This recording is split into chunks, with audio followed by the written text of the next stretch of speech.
Tracking one of those in East Alabama, even a few rumbles of thunder. Now just off to the west of Chattooga County. This may move to the north of Rome. If you live in northern Floyd County, you may get hit with this. So I tracked, it's moving about 30 miles per hour. So that puts it in the Summerville area at 10:39. So 10 to 11, if you live in Summerville, be planning on some heavy rain and some rumbles of thunder. Calhoun, if it holds together, will reach you around 11:20 to 11:30. For the rest of us, it looks mostly dry through the remainder of the morning. Maybe a stray shower before noon, but it's this afternoon and this evening that we expect scattered thunderstorms. High temperatures today will be on the order of 88 to 90 degrees. It won't be nearly as hot and humid. Heat indices this weekend were above 100. Today we top out at 94, so not quite as hot just because of the additional cloud cover. Additional cloud cover due to this incoming cold front sitting in middle Tennessee. So the further north you live today, the more likely you are to see scattered thunderstorms. Can't rule out a few isolated thunderstorms here in metro Atlanta this evening.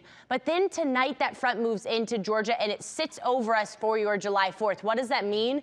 Well, it'll be the boundary along which widespread thunderstorms pop up. So we can't even rule out a little bit of rain tomorrow morning, but these storms are likely to become widespread tomorrow afternoon and evening.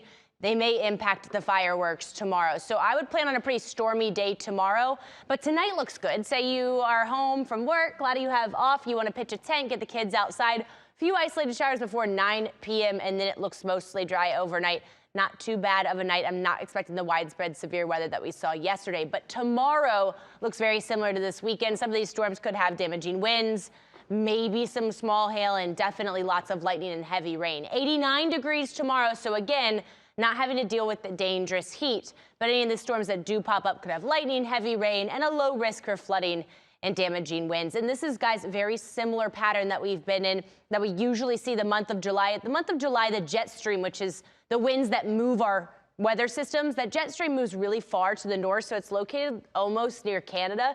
For that reason, we see these stagnant air masses, right, sit over us. So that's what we're going to see this month. Very typical, probably a chance for showers every day. High temperatures between 89 and 92 degrees. Does look